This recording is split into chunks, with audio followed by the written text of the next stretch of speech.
Welcome back. So, at this point, you should have finished your stories and discussed the choices you made in writing those stories with your classmates. Some of you, I'm expecting, started with how the school was shut down by authorities after a tear gas incident. Others may have started with the number of kids and teachers who needed treatment.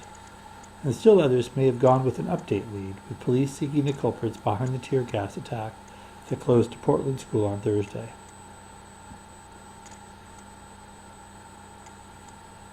I'm going to present you with the original story, but with some caveats. I don't think the story as written is in the best possible format. Still, it's pretty strong in some places. But I'm guessing some of you have made some better choices along the way. So here it is with my notes. Tear gas routs Portland pupils. Vandals set off a canister of tear gas inside Gregory Heights Middle School Thursday morning, sending at least 48 children and 2 teachers to a dozen Portland hospitals for treatment. Now, this is an impact lead, and I think it's strongly worded for one. It focuses on the injuries, which are the greatest impact, and it delays all but the essential details, well, for the most part. The writers do name the school because it's written for a Portland audience, and they'll want to know which of the schools was closed. I would also argue that the dozen Portland hospitals may not be as important. Certainly it said that they were sent to hospitals for treatment, but dozen Portland, is that gilding the lily a little bit for the lead? Seems like they needed some detail to help their cadence. But they had some other choices they could have made. They could have included in the lead that the school was evacuated or closed, instead of the number of hospitals that were used. The next line, officials said they suspected the tear gas was released in a main corridor of the school, which has more than 900 staff members and students in the 6th, 7th, and 8th grades. That's great backup for the lead. That's extraordinarily good. Tells you exactly where within the school, tells you how many people were affected, gives you an idea of the age, and then the next sentence is gold. 3 students were being sought for questioning. That's good information there. Exactly the kind of backup you want for this kind of a lead. Now I want you to notice something else. The lead is not attributed. Do you notice that? It doesn't say police said, doesn't give you any of that. I would hope in your leads you would tell me that this is attributed. I mean, there's a lot of people out there, the people who wrote the story were at the scene, you were not. Beyond that, we don't really know if the people who set off the tear gas were actually vandals. That's an assumption, and it's one that may not be borne up. But police might be saying that, the people at the school might be saying that. And you can even see in that great supporting paragraph, officials said they suspected the tear gas was released in a main corridor. The suspicion there is based on where it might have been released. But any one of a number of things could have happened. They could have been screwing around with it and accidentally set it off, or they could have done it on purpose. You have to be really careful with that. What is true is that a canister of tear gas was set off inside Gregory Heights Middle School Thursday. I marked the morning in bold because I think it dates the lead, and I don't think that's necessary. But I could also see an argument for putting it in because it tells you how long this took to happen.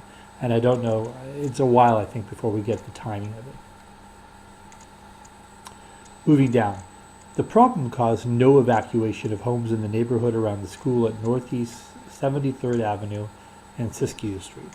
It's great to have the location of the school, but no evacuation of homes? Is that really more important than students and teachers vomiting and suffering a number of other problems? I would argue that that's more important. Then they had sort of this awkward phrase here at the end, due to the gas that apparently was released in the school corridor. Now they're beginning to hedge. Again, they've repeated the suspicion on the corridor, but it's actually vaguer than the second paragraph. So it doesn't really help to have that. I might just say, and it dies. I noted on the side that I have a problem with putting in the information of the symptoms before the kids, oh no, I guess I'm sorry, that is referring to the top part, right, already stated. Portland Fire Bureau spokesman Don Mayer said he didn't know of anyone who was in serious or critical condition. The trips to the hospital, they said, were precautionary. That's actually an important sentence, but it's written in a way that sort of emphasizes what he doesn't know. But it's important to indicate that, this was a precautionary trip to the hospital. That might have been stated more affirmatively. Portland Bureau of Fire spokesman Don Mayer said they took the students and teachers to the hospitals as a precaution. He didn't know of anyone who was seriously in serious or critical condition. Just by reversing that, it gives you a more appropriate focus. Now they give us this whole section here on the number of ambulances and where they all went, and the fact that the fire department was called at 9:31 and there was a second alarm, but it's not clear why there was a second alarm sounded. And then we go into Principal John Alcaire telling us that we're talking about the science and math hall. This is the main corridor. So that's more specifics on the corridor. We've got some times, we've got the ambulances. To me, all of this is trivia. The most important element here is odorless substance. First call to the fire department was at 9:31. If I don't know why they had to make the second phone call, I don't want that high in my story. It delays the narrative. Now, he's got a wonderful quote, but I'm not sure I want to hear from Principal John Alcaire first. He's not the most affected by this. Meanwhile, the next thing we have is where the students were taken after this happened, how they were carried by stretcher or walked by ambulances. And carried by stretchers kind of got an interesting impact. Now, imagine if instead of this trivia we had up here, it said students were taken to a lawn by stretcher or walked or taken by stretcher to a lawn to recover as paramedics arrived between 9:31 and 10:32, whatever, something like that. And again, not going into Richard Harder first. Again, this guy is not what I want right here. What I want is not even Carol Palumbo. What I want is Autumn Gearlick. 8th grader, suffers from asthma, coughing, receiving oxygen. Get rid of the "as she waited for the ambulance." That's not needed. I got the stuff in my lungs and I could barely breathe. I had to gasp for air. I was dizzy. Now I'm feeling better. They gave me oxygen. I coughed and spit up phlegm. All right, I might delay the spit up phlegm, but the rest of it is gold. That is so much more meaningful than the kids are really upset. It's just horrendous, whatever it was. You know what? Thanks a lot, Carol Palumbo. You're not that important for my story. I love that you were consoling the kids. I'd want to hear from the kids first. They're the targets. They're the ones who suffered. They need to come first. Biggest impact. Meanwhile, we have Jesse Doty here, a 7th grader, saying, and they've sort of violated AP style to introduce him, and I know why they did it. It's a very quick way to get you into a quote, but it's also lazy.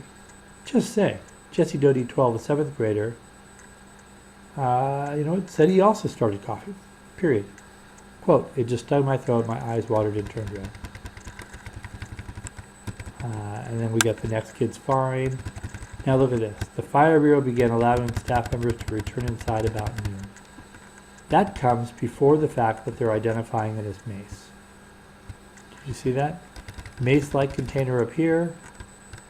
And we've got that information. I'm sorry, I skipped right past this. Meyer said a mace-like container was given to investigators by a parent who said it was sold to her son on the school ground Thursday morning. Mace is a type of tear gas. You know what? This just comes out of nowhere, pops right into the middle of the story, and I don't know what it has to do with the 3 vandals. The 3 vandals give it to her son. Her son, one of the vandals. Don't know. So, to me, that's also confusing. The suspects tried to reach the youth. You know what? We have 3 possible kids who might have done this. Again, give me Autumn first, then you can go into those suspects. I would be okay with that. Now we have the children back at a dozen Portland hospitals. Fine, put in the number of ambulances that showed up there. I didn't need that earlier. I'm fine with it now. The kids were not affected by the fumes, were sent home about 10:45. You know what? You can put in right after that the parents or that the teachers were allowed back into the place around noon. It's just not big enough detail to come before that good stuff that we had there. Now they closed it with classes, well, they have sort of two kickers here, right? One is well, actually it's three if you take it. This one right here is a fact kicker. This is a what's coming next kicker with classes will resume Friday morning. And then we have a quote kicker. They could decide on which one to go with, so they used all three. All right, so I want you to think about the story format. There are some choices to make. I think the people who wrote the original story didn't necessarily make the best choices, but I understand some of the choices they made. I think their lead could have been more focused. I think they could have brought the kids in a lot sooner. They could have even used an hourglass and given us a chronology of what happened in a nice, clear, formatted way. In fact, that's probably how I would have preferred to have written the story. And if I had taught you guys the hourglass, I would have suggested that. And if any of you tried that, that's extra points. That'd be really cool. All right, so that's the end of the story. I want you guys now to sit down and talk to each other again about the choices you made now that you've heard my analysis of it. Only for a few minutes. I just want you to go over and look at, in light of what I've said, did you hit the right points? Did you not hit them? Do you feel like you should have done it differently now that we've analyzed it? Let me know. So, my specific questions. Are your reasons for organizing the story still clear? Did you choose an impact lead? Did you delay naming the school? I could see you doing that based on how you might have viewed your role, right? If you could have chosen an update lead, I could see how you could do that to focus on they're looking for the 3 kids suspected of setting off a canister of tear gas in the school that sent 28 classmates and 2 teachers to hospitals. Totally could see that as a lead. Not a bad lead, especially in a world where, unlike when they wrote this story a few years ago, do we have a date on this story? No, we don't. But today, the first round of the story would have been online. So if we were writing the story for the next day's paper, totally see going with the update lead. All right. Now, as I said, discuss your choices with your classmates, listen to theirs. Remember that in the midterm, you will need to make similar judgments about information that's going to be coming at you a lot more quickly. All right, now, I'm going to pretend that you guys have taken the 15 minutes. You've turned me off, and now you're turning me back on. And I'm going to mention very briefly your Portfolio 2 story assignment. I believe I sent you adjusted deadlines for this. Let me just quickly note that it requires that you discover and write your own story using these same techniques. You have to decide how to structure it. The story can be an event or news story that you are tracking, but you've got to make it sure something that you can easily accomplish. It can't involve people you know, can't be your friends, can't be your family, can't be a topic that you're an expert on. I need that sense of objectivity and distance that comes from the confronting a story that you do not have a personal stake in. So before you leave tonight, I want you to take a few more minutes and talk about what ideas you think you might want to report on for this. And I want you to give your classmates feedback on whether their ideas are good. And I want you to talk to them specifically about what makes their concepts good or weak, and how you think those stories should be approached, and who you think would make good sources for those stories.